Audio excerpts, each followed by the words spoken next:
You know, in my work with couples, I see the same story play out over and over again. It starts with this magical, incredible connection, but then it just fades. It turns into conflict. And a lot of therapy tries to, fix what's broken. But what if we've been looking at it all wrong?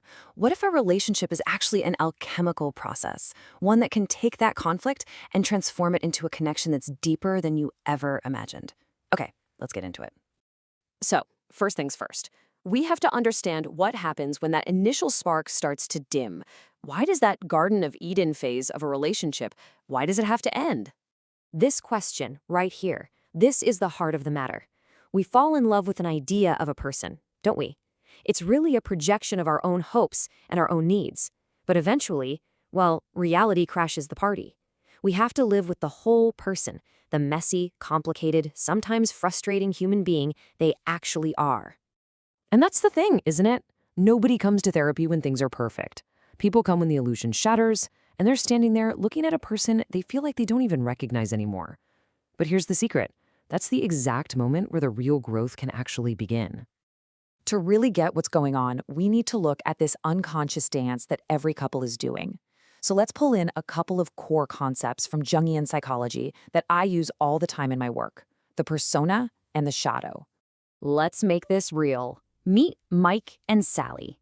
Mike, he's the fixer. Everything is logic, plans, structure. And Sally, she's driven by her internal compass, her ideals. She needs a hero to look up to. Now, at first, this looks perfect, right? He gives her structure, she gives him meaning. But you can already see how their deepest needs are set on a collision course. Okay, so the persona. It's a great term. It actually comes from the Greek word for mask. And that's exactly what it is. It's the polished, public version of ourselves. For Mike, it's the competent, strong leader. For Sally, it's the good, supportive wife. This is the highlight reel. It's the part we fall in love with at the beginning. But behind that mask, that's where the shadow lives. The shadow is everything we've decided is not okay about ourselves. It's all the stuff we've crammed into a bag and hidden in the basement. Our insecurities, our anger, our chaos. It's everything we don't want to admit we are, and it's what our partner eventually has to live with. And this is just so crucial. Society rewards us for that polished mask, our persona.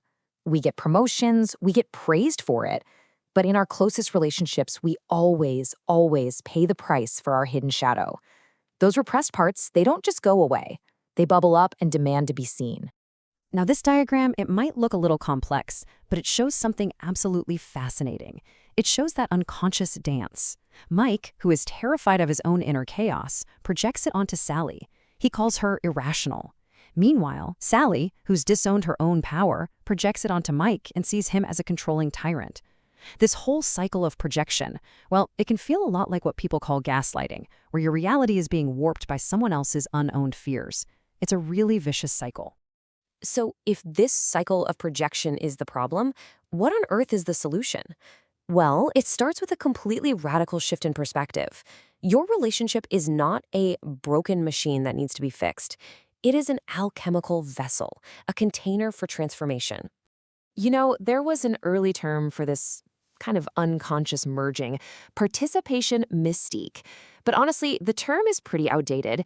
It's been criticized for its colonial vibe, this idea that it only happened in so-called primitive cultures. We need a much better framework for this. So what I argue is that we should replace it with a concept from modern neuroscience: flow.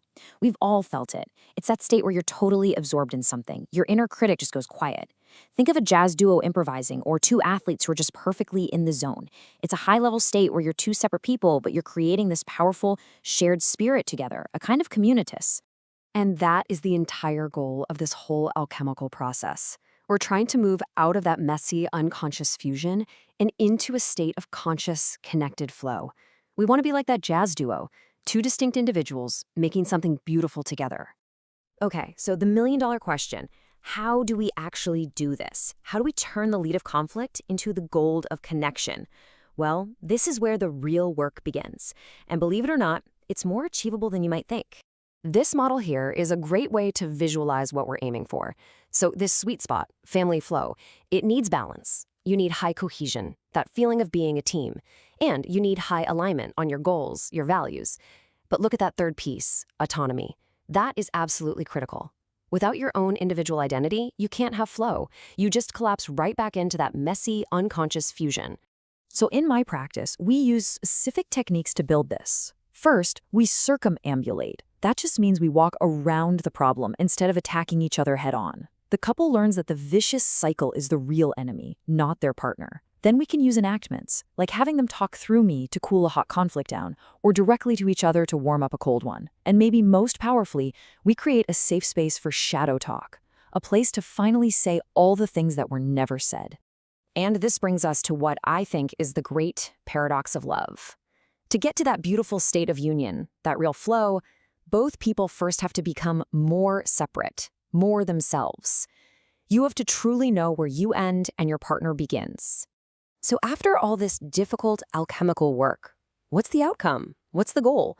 Well, it's not about trying to go back to the way things used to be. It's about creating something entirely new and, frankly, a whole lot stronger. I absolutely love this metaphor from the Japanese art of Kintsugi. When a beautiful piece of pottery breaks, they don't just glue it back together or throw it away. No, they painstakingly repair the cracks with gold lacquer. And the finished piece is considered more beautiful and more valuable because it was broken. And that right there, that's the whole point of an alchemical relationship. The fights, the disappointments, the breaks, those are not failures. They are the cracks that when you fill them with the gold of awareness and conscious love, they make the entire relationship stronger and more beautiful than it ever was before. So I'll just leave you with this thought. Don't be so afraid of the cracks in your relationships. Start seeing them as opportunities. The only real question is, are you willing to do the work to find the gold that's hiding inside them?